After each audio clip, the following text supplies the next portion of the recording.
अस्सलाम वालेकुम दोस्तों, मैं हूं अम्मार इजाज़ ASP.NET के ट्यूटोरियल्स के साथ। हमने अपनी लास्ट वीडियो में जो है वो बटन क्लिक के पीछे एक ADO.NET का कोड लिखा था। जैसे कि यहाँ पर ये वेब फॉर्म है और ये रजिस्टर का बटन है। मैं इस पर डबल क्लिक करता हूँ तो जैसे ही डबल क्लिक किया तो हमारे पास बटन वन क्लिक के फंक्शन के पीछे ये कुछ कोड है। यहाँ से हमने नीचे ADO.NET का कोड जो है वो लिखना शुरू किया था और ऑलमोस्ट हमने सारे स्टेप्स जो हैं वो इसके कंप्लीट कर लिए थे। तो अब बस जो है हमें सिर्फ़ और सिर्फ इस कोड को रन करने की ज़रूरत है। लेकिन उस कोड को रन करने से पहले हमें दो चीज़ें रिक्वायर्ड हैं। नंबर एक, कनेक्शन स्ट्रिंग रिक्वायर्ड है। नंबर दो, और वो क्यूरी रिक्वायर्ड है। कनेक्शन स्ट्रिंग इसलिए रिक्वायर्ड है कि किस डेटाबेस के साथ लिंक करना है।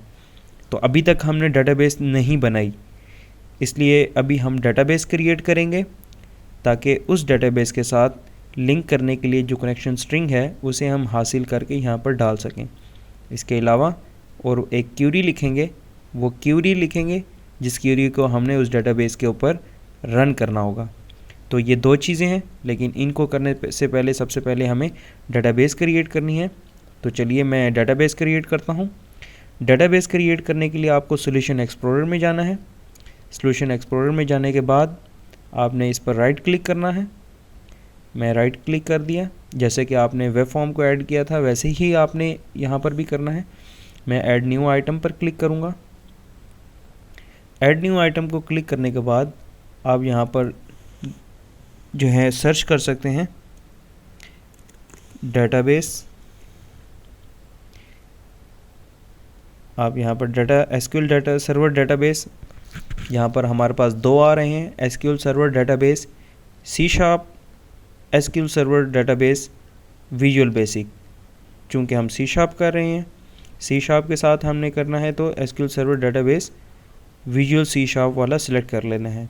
और ये डेटाबेस यहाँ पर मैं चाहूँ तो इसे रीनेम कर लूँ, लेकिन मैं इसका नाम यही रहने देता हूँ। इसे हम ऐड कर लेते हैं। मैंने इसे ऐड कर दिया। अब ये यहाँ पूछ रहा है कि you are attempting to add a special file type. वो ये कह रहा है कि हम एक ख़ास किस्म की फ़ाइल को अपने प्रोजेक्ट में जो है वो ऐड कर रहे हैं। जैसा कि डेटाबेस की फ़ाइल है हमारी, तो उस डेटाबेस की फ़ाइल को ऐड करने के लिए एक नया ऐप डाटा, यहाँ लिखा है ऐप डाटा का एक फ़ोल्डर क्रिएट होगा जिसमें ये फ़ाइल रखी जाएगी। चूँकि ASP.NET जो है कुछ ख़ास नाम की फ़ाइल्स को किसी ख़ास मकसद के लिए इस्तेमाल करता है। याद रहे, कुछ ख़ास नाम की फ़ाइल्स को, जैसे कि ऐप डाटा का नाम है, इस फ़ोल्डर को कुछ ख़ास फाइल्स के लिए यूज़ करेगा। जैसे कि यहाँ पर डेटाबेस क्रिएट करने के लिए हमें ऐप डाटा का वो ऑप्शन दे रहा है कि ये एक फ़ाइल जो है वो फ़ोल्डर जो है वो क्रिएट करेगा। तो मैं इसे यस कर देता हूँ। जैसे ही यस करूँगा तो यहाँ पर हमारे पास ऐप डाटा के नाम से एक फ़ोल्डर क्रिएट होगा और उस फोल्डर के अंदर हमारे पास database.mdf की जो फ़ाइल होगी, जो कि डेटाबेस की फ़ाइल है, वो आ जाएगी।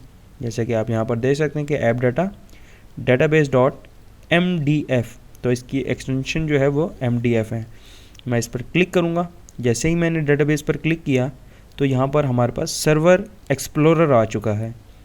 तो सर्वर एक्सप्लोरर के अंदर हम तमाम डेटाबेस के जो चीज़ें हैं, जैसे कि यहाँ पर नज़र आ रहा है tables, views, stored procedures, function, जो भी डेटाबेस के रिलेटेड चीज़ें हैं वो हम यहाँ पर क्रिएट कर सकते हैं। तो मैं यहाँ पर टेबल क्रिएट करता हूँ। इसके ऊपर टेबल पर जाकर राइट क्लिक किया। राइट करने के बाद यहाँ पर ऐड न्यू टेबल पर क्लिक किया। जैसे ही मैंने क्लिक किया तो यहाँ पर हमारे पास एक विंडो ओपन हो गई। उस विंडो के में हमारे पास ऊपर GUI टूल होगा, यहाँ पर हम ग्राफिकल यूज़र इंटरफेस होगा और यहाँ नीचे हमारे पास कोड होगा। तो इस कोड के थ्रू मैं जो है इस टेबल का नाम जो है वो चेंज कर देता हूँ। इस टेबल का नाम हम रख देते हैं यूज़र हमारे टेबल का नाम है। और यहाँ पर हम जो है एक ID है और ID के साथ हम नेम जो है, जो कि हम इनपुट ले रहे हैं, वो रखेंगे। यहाँ पर इसे रखेंगे varchar। इसे मैं varchar max कर देता हूँ। इसको न लेबल ही रहने दें। नेम, इसके साथ ईमेल, ईमेल, यहाँ पर हम देख लेते हैं सबसे पहले नेम, एज, ईमेल, तो इसके बाद एज ले लेते हैं।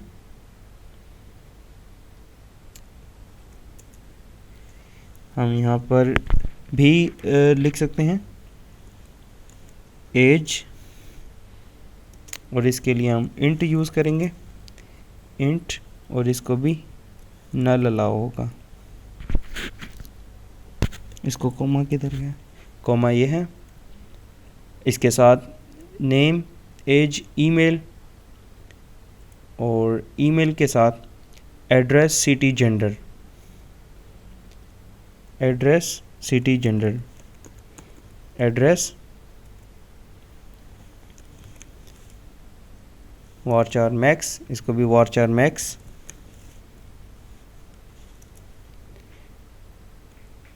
Address, city, varchar max, city, gender. आप चाहें तो इसे बुलियन रख लें, चाहे इसे टेक्स्ट रख लें, या आप पे ऊपर डिपेंड है, या इंटीजर रख लें कि आप क्या रखना चाहते हैं, कि अपना डाटा जो है वो डेटाबेस में किस तरीके से स्टोर करना चाहते हैं। तो एड्रेस, सिटी, जेंडर। हॉबीज़ को अभी हम जो है वो डेटाबेस में स्टोर नहीं करेंगे, इसकी फील्ड नहीं बना रहे, क्योंकि मल्टीपल जो हमारे पास सिलेक्शन होती है इसको हम डेटाबेस में किसी और तरीके से हैंडल करते हैं। तो अभी हॉबीज़ के लिए नहीं, या इसके लिए हम ये कर सकते हैं कि कॉन्कैटिनेट करके इन तमाम वैल्यूज़ को किसी सिंगल जगह पर जो है किसी सिंगल रिकॉर्ड में डाल दें, जो कि एक अच्छी अप्रोच नहीं है। तो इसलिए अभी हम इसको यूज़ नहीं करते, जबकि कलर और पासवर्ड की फील्ड के लिए हम यहाँ पर क्रिएट कर लेंगे। तो यहाँ पर मैं कलर के लिए एक ऐड कर लेता हूँ, कलर, इसके लिए भी वारचार, वारचार मैक्स, और इसके अलावा पासवर्ड भी, पासवर्ड, इसके लिए भी मैं वारचार मैक्स यूज़ कर लेता हूँ। ये सिर्फ अपनी आसानी के लिए मैं यहाँ पर वारचार मैक्स यूज़ करूँगा, लेकिन अगर आप प्रोफेशनल डेटाबेस डेवलपर हैं और डेटाबेस के बारे में बहुत नॉलेज है, तो आप लाजमी तौर पर जो है यहाँ पर प्रॉपर जो है डाटा टाइप यूज़ करें। मैं आपको कहूँगा कि यहाँ पर आप प्रॉपर डेटाबेस यूज़ करें, क्योंकि ये भी हमारे पास वैलिडेशन में जो बहुत फ़र्क डालता है। अब हमने यहाँ पर तमाम जो है फील्ड्स डाल दी हैं, मैं अब अपडेट कर देता हूँ। जैसे ही अपडेट करेंगे तो यहाँ पर हमारे पास अपडेट डेटाबेस का ऑप्शन है, तो अपडेट डेटाबेस पर क्लिक किया।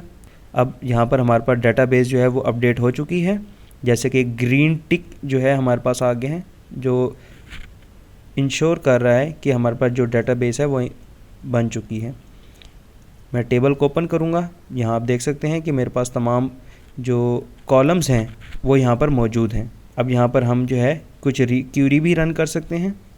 इसके लिए हम यहाँ पर एक क्यूरी विंडो भी ओपन कर सकते हैं। हम यहाँ पर इसकी एक क्यूरी विंडो है, हम उसको ओपन करते हैं। क्यूरी विंडो को ओपन करने के लिए मैं सर्वर एक्सप्लोरर में जाऊँगा। सर्वर एक्सप्लोरर में जाने के बाद हम यूज़र पर क्लिक करेंगे, जो टेबल अभी हमने क्रिएट करा है इस पर राइट क्लिक करेंगे। राइट क्लिक करने के बाद हम open table, show table data पर क्लिक करेंगे। तो शो टेबल डाटा पर क्लिक किया तो यहाँ देख सकते हैं कि हमारे पास इस वक्त कोई भी डाटा जो है वो मौजूद नहीं है। तो इसके लिए जो है हम एक डाटा इंसर्ट करेंगे। यहाँ पर मैं स्क्रिप्ट पे क्लिक करूँगा। जैसे ही मैंने क्लिक किया, अब यहाँ पर हम एक इंसर्ट की क्यूरी लिखेंगे। तो मैं इंसर्ट की क्यूरी लिखूँगा, इंसर्ट इनटू यूज़र, हमारे डेटाबेस का नाम था यूज़र। हमने यहाँ पर डेटाबेस का नाम नहीं बल्कि हमारे जो टेबल क्रिएट किया था उसका नाम था। इसके अलावा मैं यहाँ पर लिखूँगा नेम, और यहाँ पर वैल्यूज़, और यहाँ पर हम कोई वैल्यू दे देंगे, अम्मार इजाज़। मैं इसको क्लोज़ कर देता हूँ। क्लोज़ करने के बाद इसे रन करते हैं। जैसे ही रन करेंगे तो यहाँ पर आप गए इनकरेक्ट यूज़र, तो यहाँ पर हमारे पास कोई सिंटैक्स का इशू है। यहाँ पर हमारे पास, यहाँ पर इसको मैं रिमूव कर देता हूँ। यहाँ से इंसर्ट हमने 2 दफ़ा लिखा है। मैं इसको दोबारा से रन करता हूँ क्यूरी को। Can not insert null into the column ID. हम जो है कॉलम आईडी जो है वो नल नहीं कर सकते। तो कॉलम आईडी में चूँकि एक प्राइमरी की है और प्राइमरी की हमने ऑटो जनरेटेड नहीं रखी। तो इसको मैं यहाँ से कट करता हूँ, यहाँ से मैं एक कट कर देता हूँ और हम अपने टेबल जो है उसको उसकी डेफिनेशन में थोड़ी सी तब्दीली करते हैं। जैसे कि यहाँ पर आप देख सकते हैं कि ये आईडी है, इसकी आईडी को मैंने सेलेक्ट किया और इसकी प्रॉपर्टीज़ में जाएंगे। प्रॉपर्टीज़ में जाने के बाद हमारे पास यहाँ पर एक ऑप्शन नज़र आ रही है, आइडेंटिटी स्पेसिफिकेशन। इसको ओपन करेंगे, मैंने यहाँ से ओपन कर देता हूँ और यहाँ पर हमारे पास एक और ऑप्शन है, इज़ आइडेंटिटी।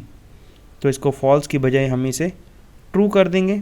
तो अब ये इंक्रीमेंट होगा, यानी कि ऑटो इंक्रीमेंट हो जाएगा। तो इसको दोबारा से अपडेट करेंगे क्योंकि हमने डेटाबेस में चेंजिंग की है, इसलिए मैं डेटाबेस अपडेट कर देता हूँ। डेटाबेस अपडेट करने के बाद अब यहाँ पर हम दोबारा से इस क्यूरी को रन करेंगे। जैसे ही मैंने क्यूरी लिखी और यहाँ पर मैं इसे रन करूँगा, 1 रो अफेक्टेड, यानी कि हमारा एक रिकॉर्ड जो है वो इंसर्ट हो चुका है। इसको देखने के लिए यहाँ पर मैं इसे रिफ़्रेश करूँगा। देखें, एक की 1 जो है हमने इसे ख़ुद से इंसर्ट नहीं किया बल्कि ऑटो जनरेटेड थी और यहाँ पर ये नेम जो है वो इंसर्ट हो चुका है और ये बाकी तमाम कॉलम्स नल हैं क्योंकि ये नल एबल थे, इनको हमने अलाउ नल किया हुआ था। तो इसका मतलब ये है कि हमारा जो क्यूरी है, ये जो क्यूरी है और डेटाबेस जो है वो क्यूरी भी ठीक है और डेटाबेस भी हमारा ठीक है। तो नेक्स्ट सेशन में हम इस डेटाबेस को अपने वेब फॉर्म के साथ थ्रू ADO.NET कोडिंग के थ्रू हम इसे कनेक्ट करना सीखेंगे कि यहाँ से हम कैसे कनेक्ट करेंगे। तो इंशाल्लाह मिलते हैं नेक्स्ट सेशन में। खुदा हाफिज़।